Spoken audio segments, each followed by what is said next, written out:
رب کائنات نے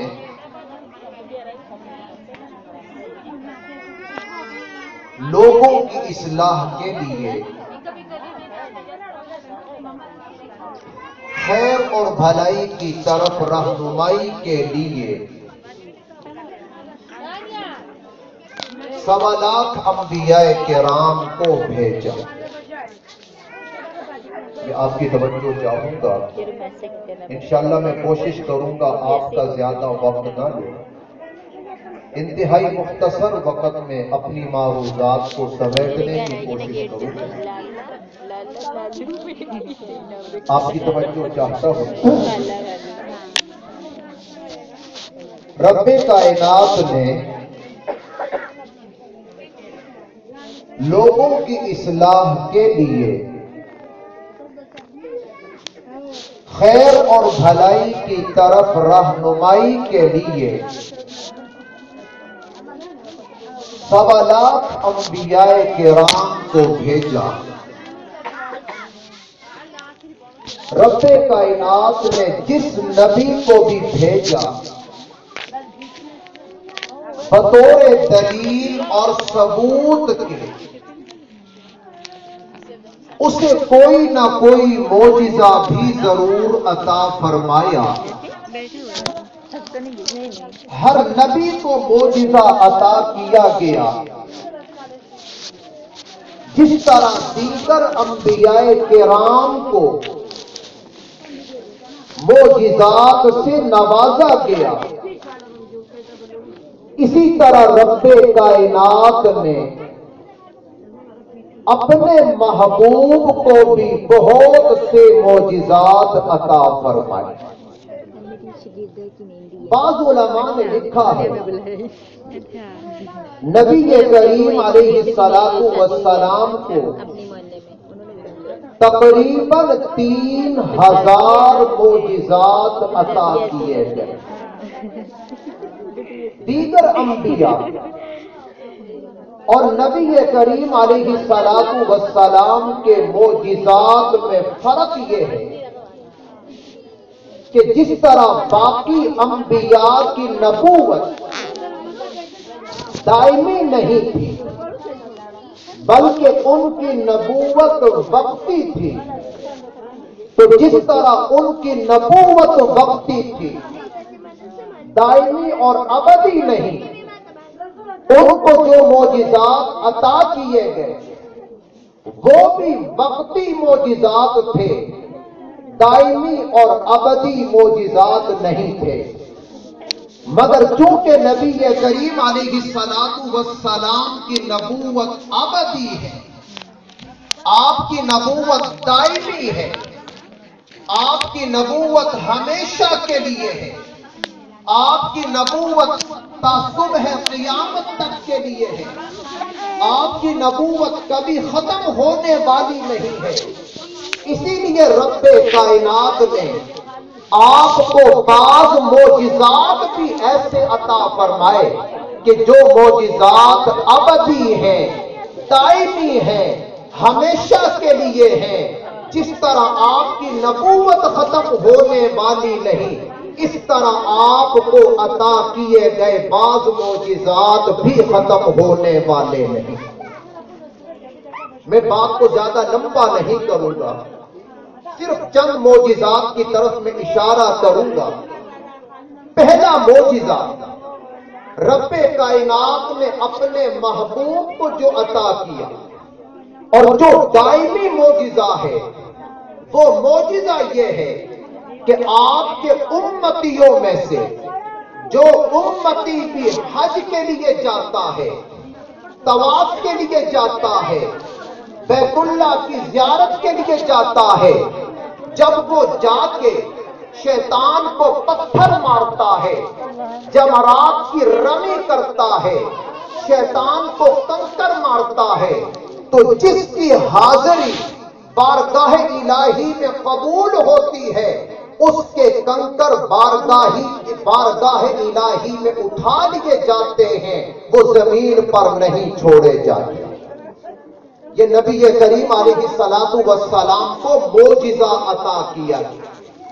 کہ آپ کا ہر وہ امتی کہ جو حج کرنے کے لیے جاتا ہے اور اس کی حاضری بارگاہ الہی میں قبول ہوتی ہے، جب وہ شیطان کو جمرات کرتا ہے، کنکریاں مارتا ہے، پتھر مارتا ہے، تو اس کی کنکریاں بارگاہ الہی میں اٹھا لی جاتی ہیں، ان کنکریوں کو زمین پہ چھوڑا نہیں جاتا ہے۔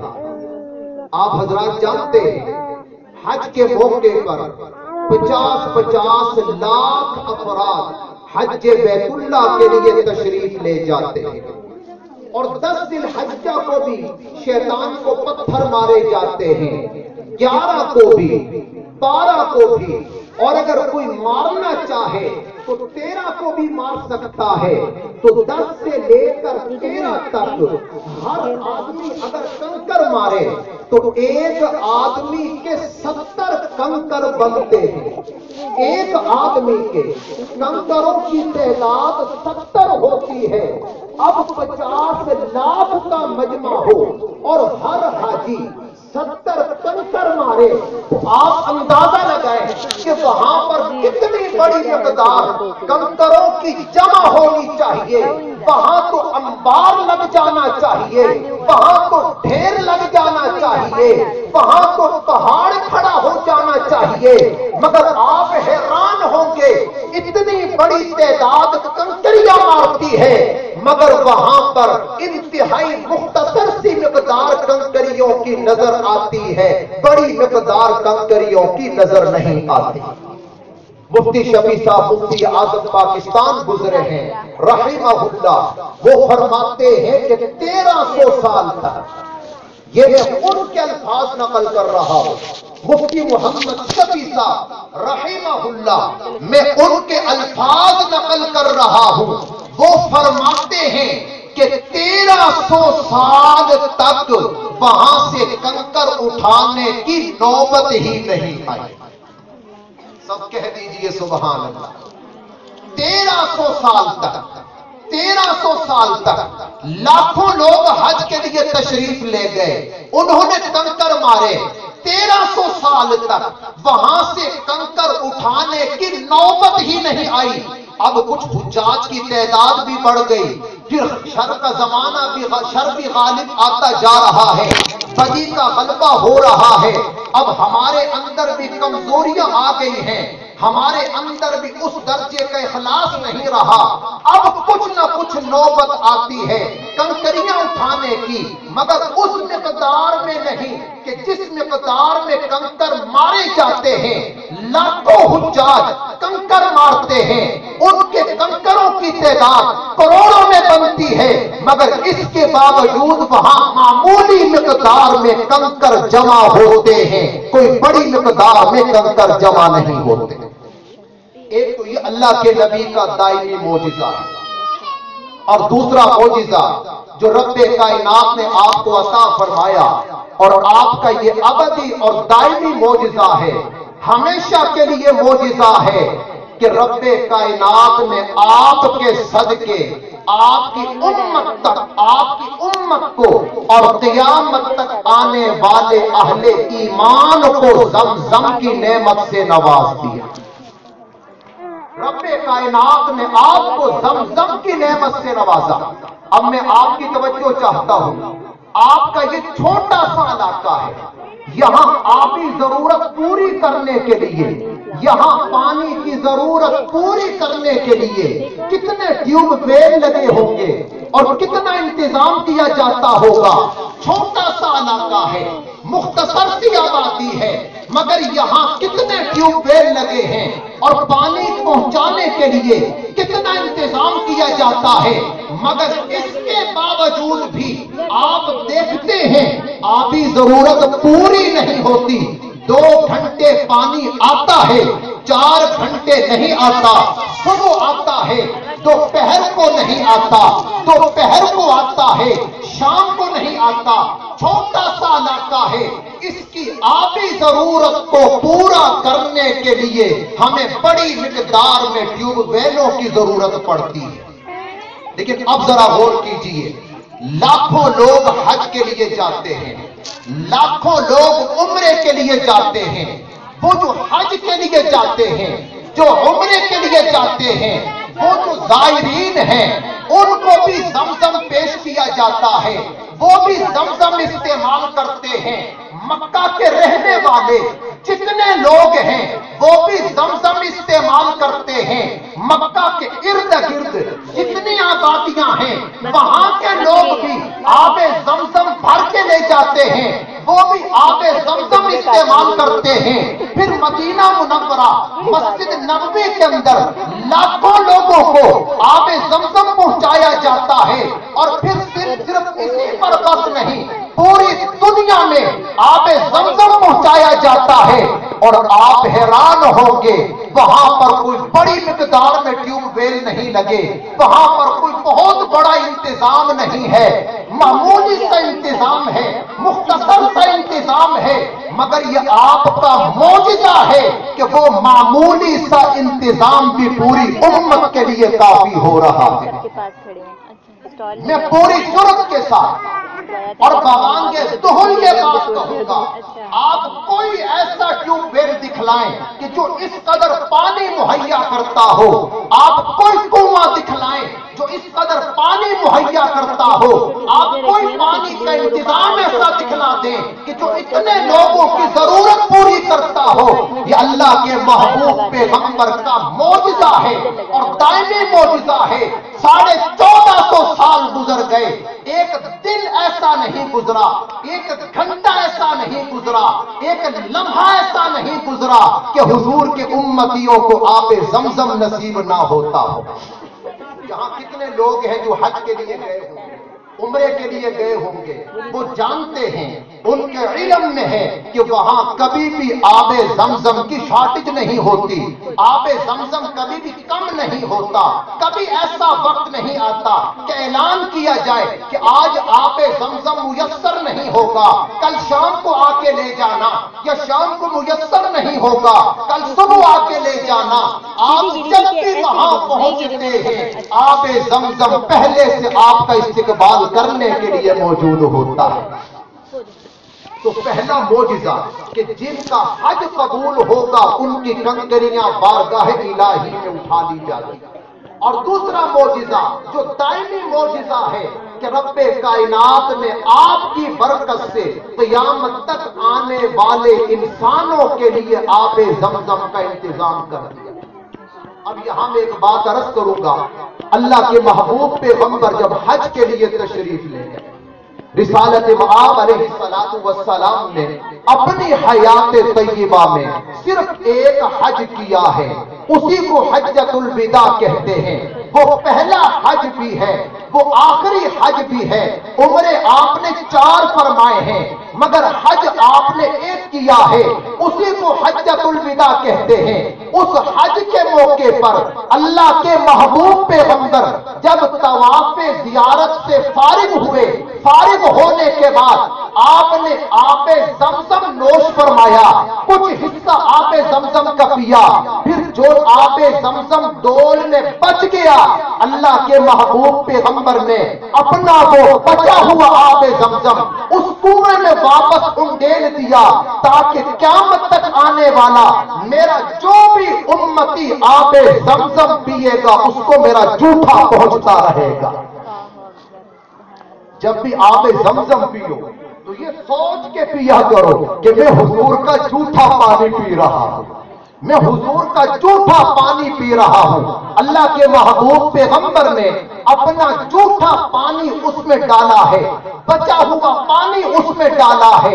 اب قیامت تک جو بھی امتی وہاں جائے گا آب زمزم نوش کرے گا تو اس کو یہ سعادت بھی نصیب ہوگی کہ وہ اللہ کے محبوب پیغمبر کا بچا ہوا پانی استعمال کر رہا ہے۔ حضرات محترم، نبی کریم علیہ السلام کا تیسرا دائمی معجزہ وہ قرآن مجید ہے۔ سب کہہ دیجئے کیا ہے؟ پورے مجمع کی آواز ہے، کیا ہے؟ اور بلند آواز سے کہیے کیا ہے؟ آواز اب بھی نہیں آئی، اتنا بڑا مجمع ہے، بلند آواز سے کہیے تیسرا آپ کا دائمی معجزہ کیا ہے؟ قرآن کیا ہے؟ آپ کی توجہ چاہتا ہوں۔ رب کائنات نے 140 کتابیں اور صحیفے نازل کیے، اور بعض علماء نے لکھا ہے کہ 104 نہیں، 200 سے بھی زیادہ آسمانی کتب اور صحیفے نازل کیے گئے، اور بعض علماء کی تحقیق یہ ہے کہ 315 آسمانی کتابیں اور صحیفے نازل کیے گئے۔ کوئی شک نہیں، 104 ہو یا 200 سے بھی زیادہ ہو یا 315 ہو، جتنے بھی ہو، یاد رکھیے سب سے افضل ترین کتاب اور سب سے اعلیٰ ترین کتاب وہ قرآن مجید ہے۔ بتائیے سب سے افضل کتاب کون سی ہے؟ قرآن۔ یہ افضل الکتب بھی ہے، یہ اعظم الکتب بھی ہے، یہ اجمل الکتب بھی ہے، یہ اکمل الکتب بھی ہے، یہ احسن الکتب بھی ہے، اور یہ آخر الکتب بھی ہے۔ جس طرح ہمارے محبوب آخری پیغمبر ہیں، آپ پر نازل ہونے والا رب کائنات کی طرف سے یہ جو قرآن مجید ہے، یہ بھی تمام آسمانی کتابوں میں آخری کتاب ہے۔ اور میں ایک جملہ عرض کرتا چلوں، آپ کی توجہ چاہوں گا۔ قرآن صرف آسمانی کتابوں اور صحیفوں سے اعلیٰ نہیں ہے۔ قرآن صرف آسمانی کتابوں اور صحیفوں سے اعلیٰ نہیں ہے۔ ایک جملہ بڑا قیمتی کہہ رہا ہوں، اہل علم انشاءاللہ میری اس بات کی تائید کریں گے۔ قرآن صرف آسمانی کتابوں اور صحیفوں سے ہی اعلیٰ نہیں ہے، افضل نہیں ہے، بلکہ پوری کائنات میں جتنی چیزیں موجود ہیں، قرآن ان تمام چیزوں سے اعلیٰ اور افضل ہے۔ بلند آواز سے کہیے سبحان اللہ۔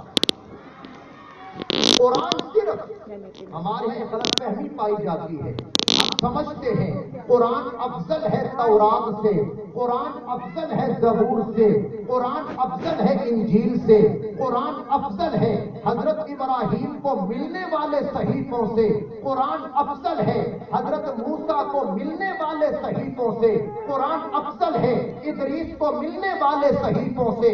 بات صرف یہاں تک نہیں ہے، اگر 315 آسمانی کتابیں اور صحیفے ہیں، قرآن ان سے تو اعلیٰ ہے ہی ہے۔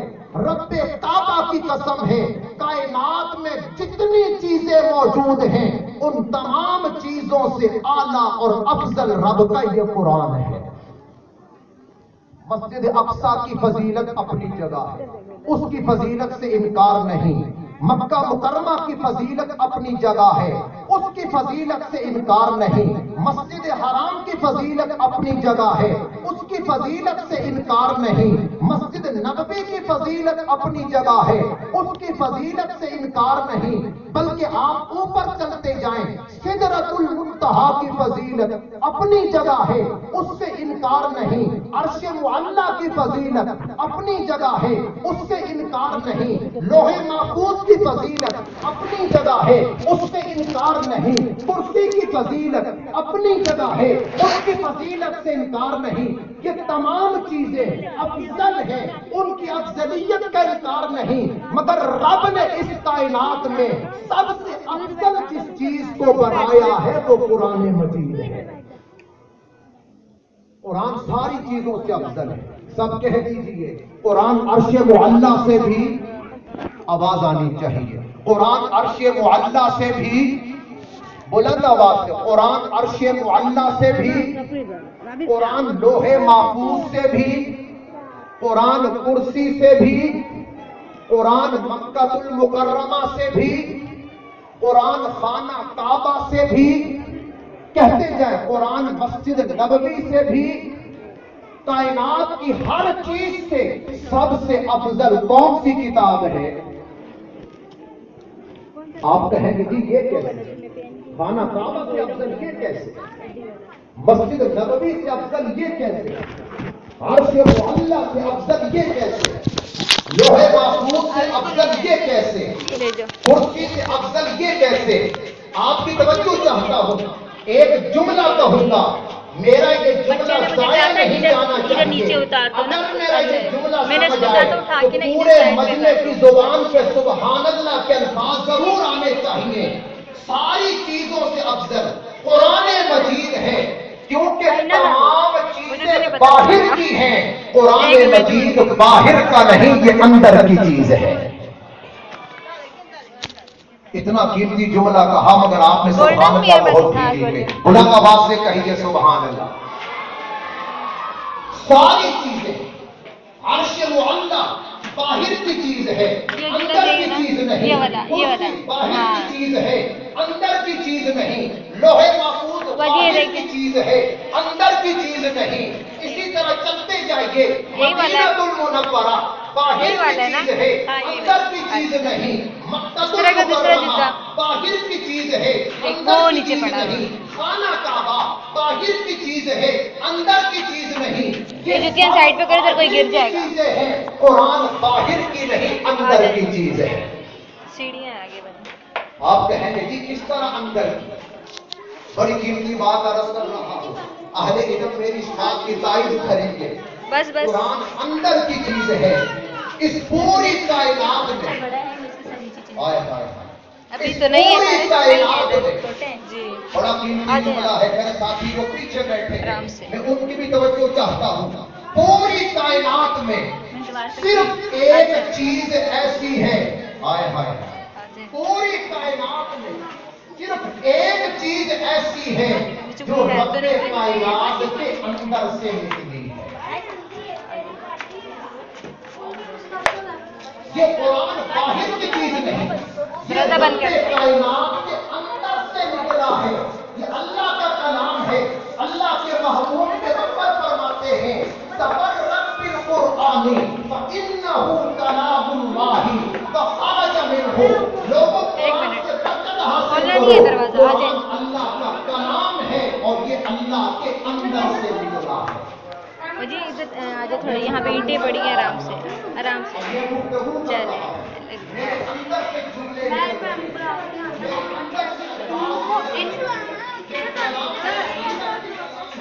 ٹھیک ہے بھائی چلے جائیں گے اب.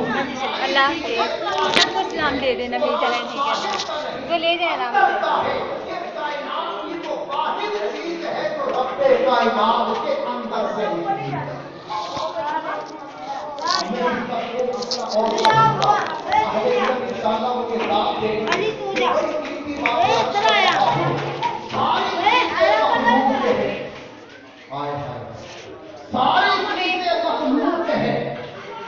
قرآن مخلوق نہیں ہے، اللہ کی صفت ہے. چلے گئے مخلوق ہے. قرآن مخلوق نہیں ہے، قرآن اللہ کی صفت ہے اور صفت موصوف کے تابع ہوا کرتی ہے. جس طرح اللہ کی ذات قدیم ہے اس کی یہ صفت قرآن مجید بھی قدیم ہے. جس طرح رب کی ذات ہمیشہ رہنے والی ہے قرآن بھی ہمیشہ رہنے والا ہے. جس طرح رب کی ذات فنا سے محفوظ ہے اسی طرح قرآن مجید بھی فنا سے محفوظ ہے. نہ رب کی ذات ختم ہونے والی ہے نہ رب کا قرآن ختم ہونے والا ہے. سبحان اللہ سبحان اللہ. ساری چیزیں ختم ہو جائیں گی. مولانا ساری چیزیں ختم ہو جائیں گی. آسمان ختم ہو جائیں گے، زمین ختم ہو جائے گی، مکہ ختم ہو جائے گا، مدینہ ختم ہو جائے گا، ختم ہو جائے گا، ختم ہو جائے گی، سب کچھ ختم ہو جائے گا. لیکن ایک رب کی ذات باقی رہے گی، دوسرا رب کا یہ قرآن باقی رہے گا. قیامت آ جائے لیکن قیامت آنے پر بھی قرآن میں نہیں نکلا. حتیٰ کہ حضرت جبرائیل علیہ السلام پر ایک دفعہ موت آئے گی. وہ بھی ایک دفعہ موت کے ہمکنار ہوں گے. بڑے بڑے فرشتوں پر ایک دفعہ موت آئے گی، وہ موت کے ہمکنار ہوں گے. ساری کائنات ایک دفعہ فنا کے گھاٹ اترے گی، ختم ہو جائے گی. مگر صرف دو چیزیں ہیں جنہوں نے ختم نہیں ہونا. ایک رب کی ذات نے ختم نہیں ہونا اور دوسرا اس کے قرآن نے ختم نہیں ہونا. نعرہ تکبیر، نعرہ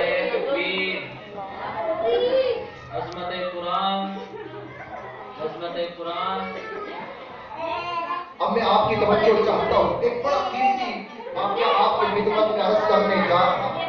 ہمارے بزرگوں میں ہے پیر ذوالفقار احمد صاحب نقشبندی دامت برکاتہ العالیہ، بہت بڑے سکالر ہیں، بہت بڑے مذہبی رہنما ہیں، رب کائنات ان سے بڑا کام لے رہے ہیں اور اس وقت وہ دین کا بہت کام کر رہے ہیں۔ وہ فرماتے ہیں کہ ایک دفعہ میرا باہر جانا ہوا، مختلف مسالک کے لوگ، مختلف مذاہب کے لوگ موجود تھے، ہندو بھی وہاں موجود، یہودی بھی وہاں موجود، عیسائی بھی وہاں موجود، سکھ بھی وہاں موجود، دیگر مذاہب کے ماننے والے بھی وہاں موجود۔ کہنے لگے کہ جب ہمارا اجلاس ختم ہونے لگا، ایک اجلاس ختم ہوا، اب مشورہ ہوا اگلا اجلاس کس موضوع پر ہونا چاہیے، اگلے اجلاس کا ایجنڈا کیا ہونا چاہیے۔ کہتے میں نے کہا اگلے اجلاس کا ایجنڈا یہ ہونا چاہیے کہ ہر مذہب والا کلام الہی پڑھ کے سنائے گا۔ سب کہہ دیجیے ہر مذہب والا کلام الہی پڑھ کے سنائے گا۔ کہتے ہیں سب نے میرے ساتھ اتفاق کیا، ایگری کیا کہ ٹھیک ہے، آپ بالکل ٹھیک کہتے ہیں۔ جب ہمارا اگلا اجلاس ہوگا، اگلی بیٹھک ہوگی، اگلی دفعہ ہم جمع ہوں گے تو ہر مذہب والا کلام الہی پڑھ کے سنائے گا۔ چند دنوں کے بعد جب اجلاس ہوا، ہم سارے جمع ہوئے، ہمارا اکٹ ہوا۔ کہتے ہیں کیونکہ ایجنڈا میں نے پیش کیا تھا، مشورہ میرا تھا، مجھے کہا گیا کہ سب سے پہلے آپ کلام الہی پڑھ کے سنائے۔ فرماتے ہیں میں نے سورہ فاتحہ کی تلاوت کی، اس کا ترجمہ پیش کیا اور مختصر سی تفسیر میں نے ان کے سامنے ذکر کرا۔ میں کلام الہی سنا کے فارغ ہو گیا۔ کہتے میرے بعد گاڑی بھی عیسائی پادری اور بڑا ہوشیار پادری تھا۔ عالیہ ثانی کی بچی، یہاں بھی یہی بات مشہور ہوئی ہے، یہاں بھی یہی بات مشہور ہوئی ہے عالیہ ثانی۔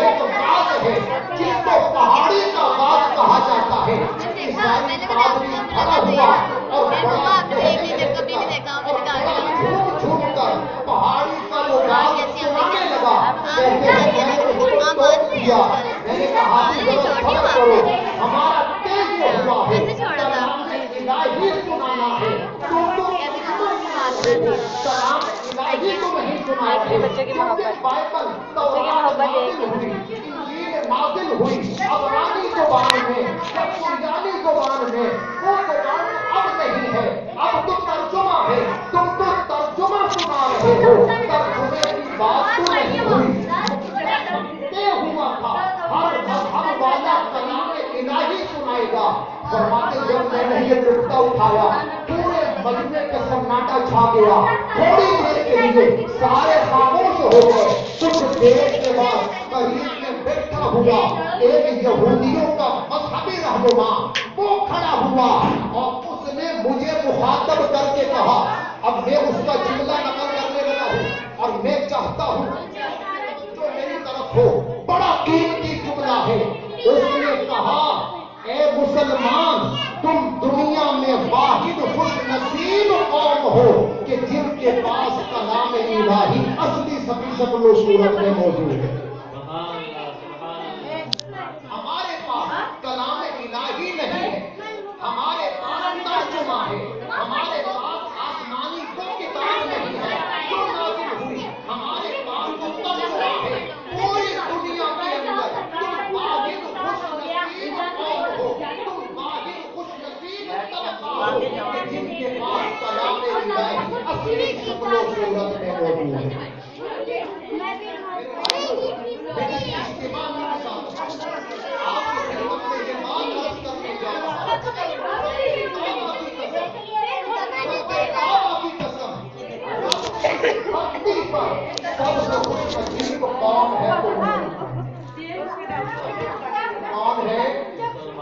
بلند آواز سے کہیے کون ہے؟ یہودیوں کے پاس کلام الہی موجود نہیں، عیسائیوں کے پاس کلام الہی موجود نہیں، خود مذہب والے ان کے پاس قرآن، ان کے پاس کلام الہی موجود نہیں، ہندوؤں کے پاس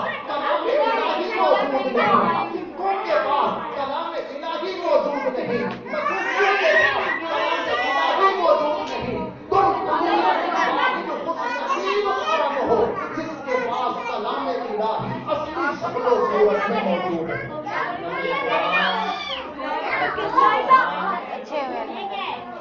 اب میں اپنی بات عرض کرنے لگا ہوں. پہلی بات تو آپ سمجھ گئے کہ یہ وہ کتاب ہے اللہ کے اندر سے نکلی ہے، یہ باہر سے نہیں نکلی. یہ کہاں سے نکلی؟ اللہ کے. جب قرآن پڑھا کرو کہ تصور کر کے پڑھا کرو کہ میں وہ کتاب پڑھ رہا ہوں جو رب کائنات کے اندر سے نکلی. اللہ کے محبوب کے مقصد کا الفاظ ہے من احبا ان یحدث ربہ فلیقرأ القرآن. جو چاہتا ہے کہ میں اپنے رب سے باتیں کروں فرمایا اسے چاہیے وہ قرآن پڑھا. جب قرآن پڑھو، جب اعوذ باللہ پڑھو، بسم اللہ پڑھو، تلاوت شروع کرو، سوچ کے پڑھا کرو کہ میں اپنے رب سے کلام کر رہا ہوں. اور یہاں ایک جملہ عرض کرتا چلو اہل علم میری تعریف کریں گے، بڑا قیمتی جملہ ہے. جب آپ تلاوت کرتے ہیں یہ مت سمجھیے کون سن رہا ہے، اکیلا بیٹھا ہو جنگل میں مور ناچا کس نے دے. جب آپ قرآن پڑھتے ہیں توجہ کیجیے، آپ اکیلے نہیں ہوتے، فرشتوں کی پوری جماعت آپ کا قرآن سننے کے لیے جمع ہوتی ہے. فرشتوں کی جماعت، یہ میں نہیں کہہ رہا، اللہ کے محبوب کا ارشاد گرامی ہے. فرمایا جب کوئی آدمی قرآن کی تلاوت کرتا ہے، قرآن پڑھنا شروع کرتا ہے تو رب کائنات کے رحمت والے فرشتے اس کا قرآن سننے کے لیے جمع ہونا شروع ہو جاتے ہیں. اور کتنے فرشتے جمع ہوتے ہیں؟ کر رہا ہوں اللہ کے محبوب پیغمبر نے فرمایا قاری کا قرآن سننے کے لیے، پڑھنے والے کا قرآن سننے کے لیے ایک نہیں، دو نہیں، درجن نہیں، 100 نہیں، فرمایا زمین سے لے کر آسمان تک فرشتوں کا تانتا بن جاتا ہے. زمین سے لے کر آسمان تک فرشتوں کا تانتا بن جاتا ہے کہ بندے کا قرآن سننے کے لیے جمع ہوتے ہیں. اب میں اگلا جملہ کہوں گا، جب فرشتے قرآن سنتے ہیں ان کو قرآن سننے کا مزہ آتا ہے، اتنا مزہ آتا ہے وہ آگے بڑھتے ہیں، آگے بڑھتے ہیں، حتیٰ کہ قرآن پڑھنے والے کے ہونٹوں پر اپنے ہونٹ رکھ دیتے ہیں. قرآن پڑھا کرو، تصور کر کے پڑھا کرو، اس چیز کو سامنے رکھ کے پڑھا کرو. میں اکیلا نہیں ہوں، فرشتوں کی بڑی جماعت میرا قرآن سن رہی ہے، اور صرف سن نہیں رہی بلکہ فرشتے میرے ہونٹوں تک پہنچا بھی دے رہے ہیں. امام حسن رحمہ اللہ بہت بڑے اللہ والے بھی تھے اور بہت بڑے عالم تھے. اپنے دور کے اندر قرات کے ائمہ میں ان کا شمار ہوتا ہے. وہ جب قرآن مجید پڑھا کرتے تھے ان کے منہ میں ہمیشہ خوشبو آیا کرتی تھی. کسی نے پوچھا حضرت آپ کے منہ سے خوشبو کیوں آتی ہے؟ آپ قرآن کی بوٹی استعمال کرتے ہیں، آپ قرآن کیا استعمال کرتے ہیں؟ فرمایا میں نہ کوئی بوٹی استعمال کرتا ہوں، نہ کوئی خوراک استعمال کرتا ہوں، نہ کوئی خوشبودار چیز استعمال کرتا ہوں. لوگ حیران ہوئے اگر آپ استعمال کچھ نہیں کرتے تو آپ کے منہ سے خوشبو کیوں آتی ہے؟ فرمایا بات یہ ہے کہ میں ہر وقت قرآن پڑھتا ہوں، ہر وقت قرآن پڑھتا ہوں. ایک دفعہ میں رات کو کھڑے ہوا تھا، محبوب جو حاجت کی خواب میں زیارت ہوئی. اللہ کے محبوب پیغمبر نے فرمایا آپ دن کو اتنا جھوم کے قرآن پڑھتا ہے، اتنی محبت سے قرآن پڑھتا ہے، وہ اتنے مزے اور جذبے سے قرآن پڑھتا ہے، ہمیں تیرا قرآن اتنا پسند ہے دل چاہتا ہے آج میں تیرے ہونٹوں کا اللہ کے محبوب پیغمبر نے خواب کے اندر امام حاکم رحمہ اللہ کے منہ کا بوسہ دیا، آپ کے ہونٹوں کا بوسہ دیا. امام حاکم فرماتے ہیں رب توبہ کی قسم ہے جب سے اللہ کے محبوب نے میرے ہونٹوں کو چوما ہے وہ دن ہے اور آج کا دن ہے میرے منہ سے خوشبو جاتی نہیں ہے. سبحان اللہ. حضرات محترم، فرشتے قرآن سنتے ہیں، سب کہہ دیجئے فرشتے، اور ایک جملہ آگے کہنے والا ہوں، میرا یہ جملہ ضائع نہ ہو، صرف فرشتے نہیں سنتے، ہائے ہائے، صرف فرشتے نہیں سنتے، ہائے ہائے، صرف فرشتے نہیں سنتے، جب بندہ قرآن کھولتا ہے پڑھتا ہے فرشتے بھی سنتے ہیں، فرشتوں کا رب بھی سنتا ہے۔ اللہ کے محبوب پیغمبر فرماتے ہیں جب کوئی آدمی قرآن مجید کی تلاوت کرتا ہے رب کائنات اس کی تلاوت کو اس طرح کان لگا کے سنتے ہیں، اتنی توجہ سے سنتے ہیں، فرمایا جس طرح کوئی آدمی اپنے محبوب کی کلام کو توجہ سے سنتا ہے۔ تو رب کائنات بھی سنتے ہیں اور رب کائنات کے فرشتے بھی سنتے ہیں۔ اب ایک بات جو میں عرض کرنے لگا تھا، بڑی بڑی کتابیں آپ نے سنی ہیں، تورات ہے، زبور ہے، انجیل ہے، ان میں سے کوئی کتاب ایسی نہیں کہ جس کی تلاوت خود رب کائنات نے فرمائی ہو۔ تورات کی تلاوت رب کائنات نے نہیں فرمائی، زبور کی تلاوت رب کائنات نے نہیں فرمائی، انجیل کی تلاوت رب کائنات نے نہیں فرمائی، حضرت ابراہیم کو ملنے والے صحیفے ان کی تلاوت رب کائنات نے نہیں فرمائی، حضرت موسیٰ کو ملنے والے صحیفے، دیگر انبیاء کو ملنے والے صحیفے، رب نے کسی کتاب کی تلاوت نہیں فرمائی۔ واحد کتاب قرآن مجید ہے جس کا یہ اعزاز اور فخر ہے کہ خود رب کائنات نے اس کی تلاوت فرمائی ہے۔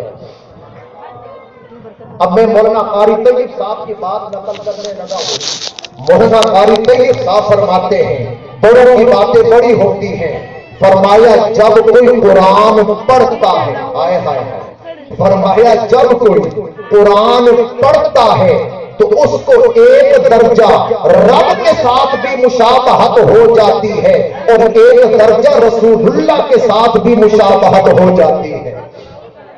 اس کو رب کے ساتھ بھی مشابہت، کیونکہ یہ وہ کتاب ہے جس کو رب نے بھی پڑھا ہے، یہ وہ کتاب ہے جس کو آمنہ کے در یتیم نے بھی پڑھا ہے۔ فرمایا جب تو قرآن پڑھے گا یہ سوچ کے پڑھا کر یہ وہ کتاب ہے جس کو رب نے بھی پڑھا ہے، محبوب نے بھی پڑھا ہے، اب تیری مشابہت ایک لحاظ سے رب کے ساتھ بھی ہو گئی، محبوب کے ساتھ بھی ہو گئی۔ اور میں اگلی بات کہنے والا ہوں، بتائیے دنیا میں کسی کتاب کا حافظ ملتا ہے؟ بولا نا بات سے، دنیا میں کسی کتاب کا حافظ نہیں، دنیا میں کسی کتاب کا حافظ نہیں، نہ تورات کا حافظ، نہ زبور کا حافظ، نہ انجیل کا حافظ، نہ بائبل کا حافظ، نہ وید کا حافظ، نہ دیگر کتابوں کا، دنیا میں کسی کتاب کا حافظ نہیں ہے۔ صرف یہ قرآن مجید کا اعزاز ہے کہ اس کے حافظ ایک نہیں لاکھوں اور کروڑوں کے اندر ملتے ہیں۔ عظمت قرآن، عظمت قرآن، قاری قرآن۔ اور آپ کی توجہ کے لیے عرض کر رہا ہوں، دنیا کی واحد کتاب جس کے حافظ ملتے ہیں وہ کون سی کتاب ہے؟ سب کہہ دیجئے کون سی کتاب ہے؟ حالانکہ قرآن کو یاد کرنا بڑا مشکل ہے، کیوں؟ چھوٹی کتاب نہیں ہے، 7 منزلوں پر مشتمل ہے، 30 پاروں پر مشتمل ہے، 114 سورتوں پر مشتمل ہے، 540 رکوع پر مشتمل ہے، 6666 آیات پر مشتمل ہے، 86,000 کلمات پر مشتمل ہے، 3.25 لاکھ حروف پر مشتمل ہے۔ چھوٹی کتاب نہیں، اتنی ضخیم کتاب ہے، مگر پھر بھی 10 سال کا بچہ ہے وہ بھی یاد کر رہا ہے، 8 سال کا بچہ ہے وہ بھی یاد کر رہا ہے۔ قرآن کا یاد ہونا یہ بھی قرآن کا، بلند آواز سے، یہ بھی قرآن کا۔ میں آپ کو چند صفحے کی کتاب دے دیتا ہوں، آپ کی اپنی زبان میں، کوئی دوسری زبان بھی نہیں، چند صفحات پر مشتمل چھوٹی سی کتاب، آپ اس کو یاد کر کے دکھائیں، آپ نہیں دکھلا سکتے۔ قرآن کا یہ معجزہ ہے اللہ نے اس کو یاد کرنا آسان کیا ہے. دنیا کی واحد کتاب ہے جو یاد ہوتی اور اس سے بھی بڑا معجزہ ہے. صرف یاد نہیں ہوتی، انتہائی مختصر وقت میں یاد ہوتی. انتہائی مختصر وقت میں. مولانا قاسم نانوتوی نور اللہ مرقدہ صرف ایک مہینے میں، صرف 30 دنوں میں پورا قرآن یاد کیا ہے. آئے ہے بلند آواز سے کہیے سبحان اللہ، اور بلند آواز سے کہیے سبحان اللہ. مولانا قاسم نانوتوی رحمہ اللہ نے صرف ایک ماہ میں 30 دنوں میں قرآن یاد کیا. آپ کہیں گے جی پرانی باتیں سناتے ہیں، کوئی زمانہ قریب کی باتیں سنائیں. ابھی زمانہ قریب میں مولانا سلیم اللہ خان صاحب گزرے ہیں، ہمارے وفاق المدارس کے صدر تھے، جامعہ فاروقیہ کے شیخ الحدیث تھے، ملک کے پاکستان کے بہت بڑے مذہبی رہنما تھے. انہوں نے صرف 27 دنوں میں پورا قرآن مجید یاد کیا ہے. تو قرآن کا یاد ہونا یہ بھی معجزہ، اور اتنی جلدی یاد ہونا یہ بھی، بلند آواز سے یہ بھی، بلکہ میں اس سے بھی آگے چلوں گا. امام محمد رحمہ اللہ امام ابو حنیفہ کے شاگرد ہیں، مایا ناز شاگرد ہے. یہ وہ شاگرد ہے جس نے استاد کی محنت کو آگے بڑھانے میں اہم کردار ادا کیا. 1000 کے قریب کتابیں تصنیف فرمائی ہیں. امام محمد رحمہ اللہ نے صرف 7 دنوں میں پورا رب کا قرآن یاد کیا ہے. صرف 7 دنوں میں، صرف 7 دنوں میں. میں اگر آپ کو صرف آج کا اخبار دے دوں نا اور کہوں جی پورا ہفتہ آپ کو مہلت جاؤ یاد کر کے سناؤ، آپ نہیں یاد کر سکتے. حرف حرف یاد کرنا ہے، زبر زیر کا خیال رکھنا ہے، مد اور شد کا خیال رکھنا ہے، غننے اور اخفاء کا خیال رکھنا ہے. ہر چیز کا خیال رکھتے ہوئے صرف 7 دنوں میں پوری کتاب یاد کر لینا، یہ صرف قرآن مجید ہی کا اعجاز ہے، قرآن ہی کی خصوصیت ہے. بلکہ میں اس سے بھی آگے بڑھنے والا ہوں. میں نے تاریخ میں اس سے اچھا ریکارڈ اور کوئی نہیں ہے. 3 دن میں ختم ہوا. ابو المنذر ہشام بن محمد کلبی رحمہ اللہ اپنے دور کے بہت بڑے امام گزرے ہیں. اب سنیے ذرا، دل کے کانوں سے سنیے. اللہ اکبر، یہ قرآن مجید کا اعجاز ہے. ہشام بن محمد کلبی رحمہ اللہ نے 3 سالوں میں نہیں، 3 ہفتوں میں نہیں، 3 مہینوں میں نہیں، صرف 3 دنوں میں رب کا پورا قرآن یاد کیا ہے. تو یاد ہونا یہ بھی معجزہ. سب کہہ دیجیے یاد ہونا یہ بھی، اور جلدی یاد ہونا یہ بھی. اب جو بات میں اب عرض کرنے لگا ہوں، آپ کی توجہ چاہتا ہوں، حضرت آپ کی نظر کر رہا ہوں. کسی کتاب کا حافظ نہیں ہے، صرف ایک کتاب ہے قرآن مجید. انسانوں میں بھی اس کے حفاظ موجود ہیں، انسانوں میں، اور لاکھوں کی تعداد میں نہیں، کروڑوں کی تعداد میں. 90,000 تو صرف اس سال وفاق المدارس العربیہ نے حفاظ تیار کیے ہیں. 90,000 کے قریب، 89,000 اور کچھ اوپر، 90,000 کے قریب صرف وفاق المدارس. ہمارے اکابرین دیوبند کا جو تعلیمی بورڈ، صرف اس ایک بورڈ نے 90,000 حافظ تیار کیے. اس کے علاوہ دیگر بورڈ ہیں، ہمارے اہل سنت بریلوی بھائیوں کا ہے، اہل حدیث بھائیوں کا ہے، اسی طرح جماعت اسلامی والوں کا ہے، دیگر مکاتب فکر کے بورڈ ہیں. انہوں نے کتنے حافظ تیار کیے وہ ساری گنتی الگ ہے. صرف وفاق المدارس نے 1 سال میں 90,000 حفاظ قوم کو دیے ہیں. پوچھتے ہیں جی مدارس نے کیا کیا ہے؟ مجھے یہ بتاؤ مدارس نے کیا نہیں کیا ہے؟ مدارس نے سب کچھ کیا. آپ کی ہر دینی ضرورت یہ مدارس پوری کر رہے ہیں. آپ کو حافظ کی ضرورت ہے، مدارس حفاظ مہیا کر رہے ہیں. قاری کی ضرورت ہے، قراء مہیا کر رہے ہیں. مبلغ کی ضرورت ہے، مبلغین مہیا کر رہے ہیں. مناظر کی ضرورت ہے، مناظرین مہیا کر رہے ہیں. مفتی کی ضرورت ہے، مفتی مہیا کر رہے ہیں. رہے ہیں، آپ کی جو بھی دینی ضرورت ہے یہ مدارس سب کی سب پوری کر رہے ہیں. سب کہہ دیجیے الحمدللہ. اب جو بات میں عرض کرنے جا رہا ہوں، میرا یہ جملہ ضائع نہ جائے. قرآن کے حافظ انسانوں میں بھی ہیں اور جنوں میں بھی ہیں، اور وہ بھی ہزاروں نہیں لاکھوں کی تعداد میں.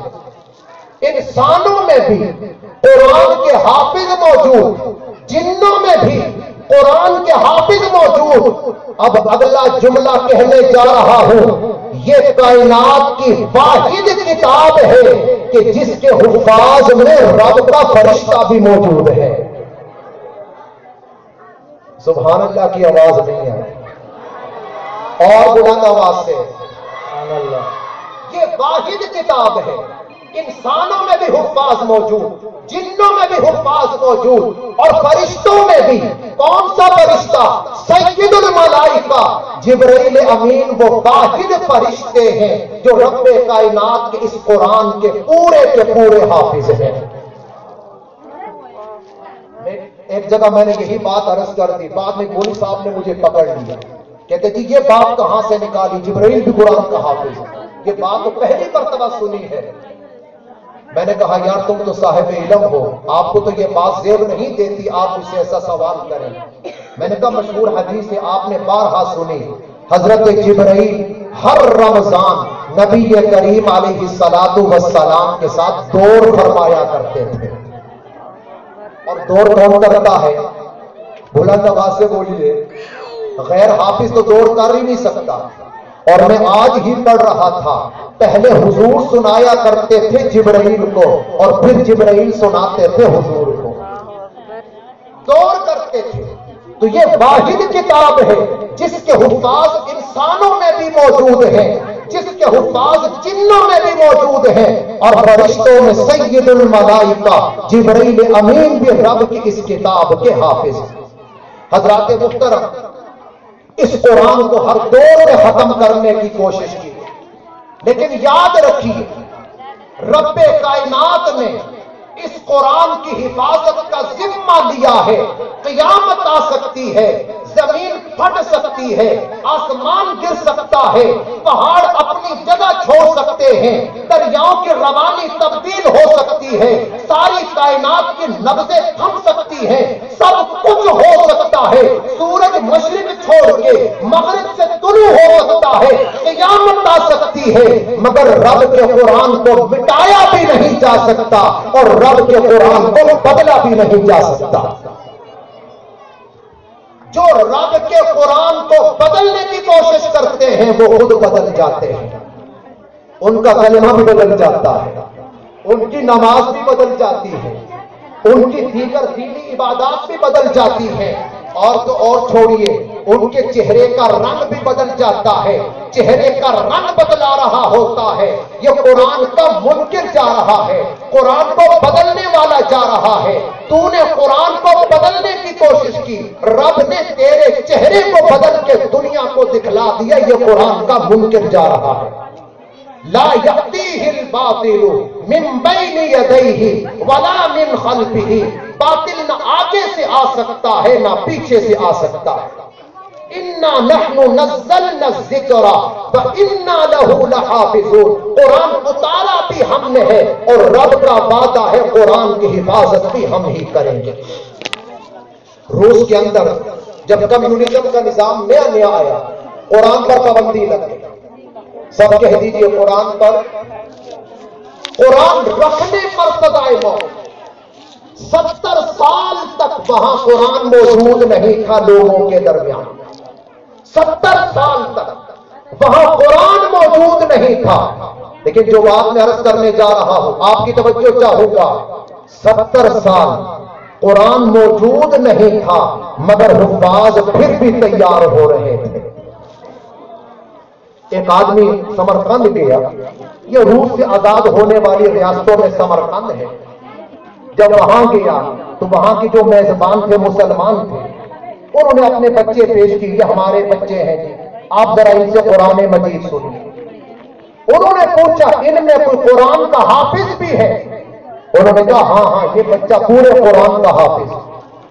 حضرات کہتے میرے پاس قرآن کا نسخہ موجود تھا، میں نے قرآن کا نسخہ کھولا، بچے کے سامنے رکھا، میں نے کہا بچے یہاں سے پڑھو۔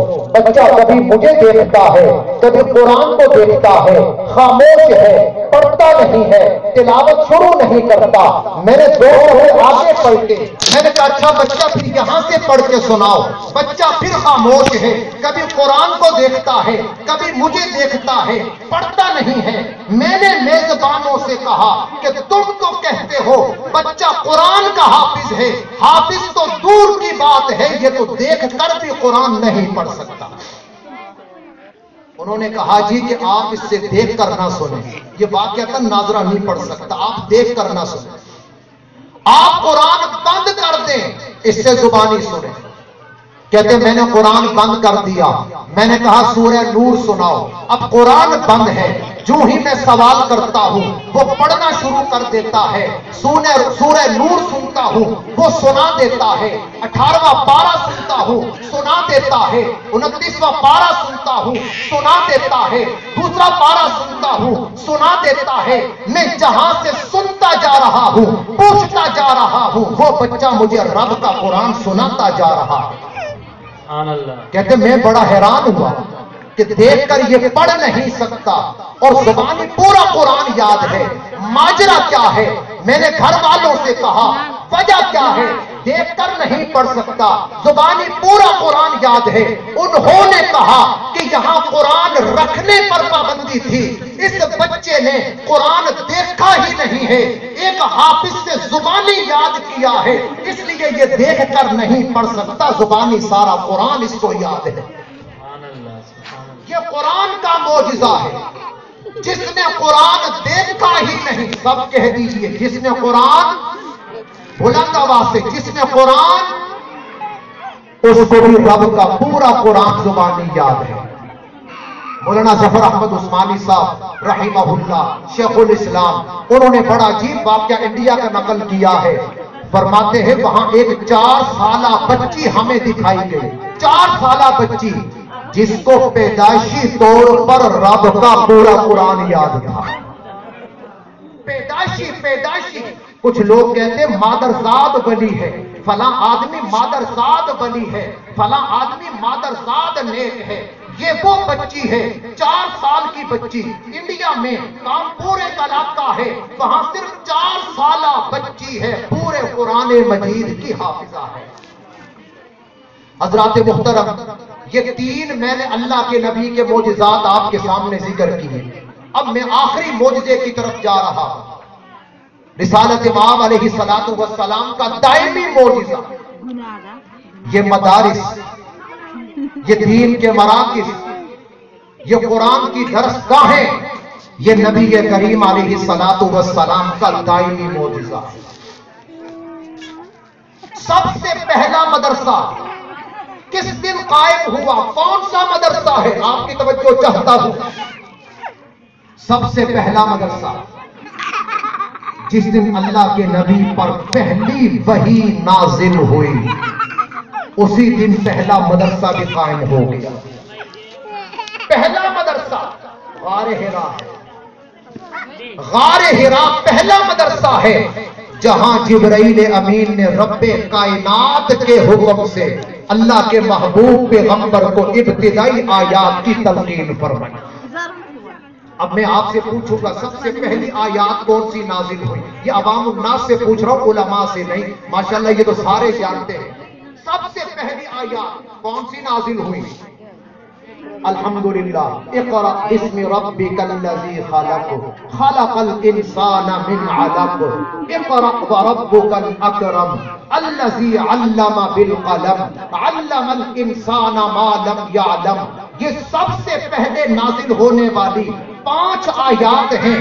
توجہ چاہتا ہوں، غار حرا میں نازل ہوئی، اتوار کا دن گزر چکا تھا، پیر کا دن آنے والا تھا، اتوار اور پیر کے درمیان کی رات تھی، جولائی کا مہینہ تھا، 28 تاریخ تھی، سن 610 عیسوی کا سال تھا جب جبرائیل رب کائنات کی طرف سے یہ ابتدائی آیات لے کر نازل ہوئے۔ سب سے پہلا مدرسہ غار حرا، اور اس کے بعد دوسرا مدرسہ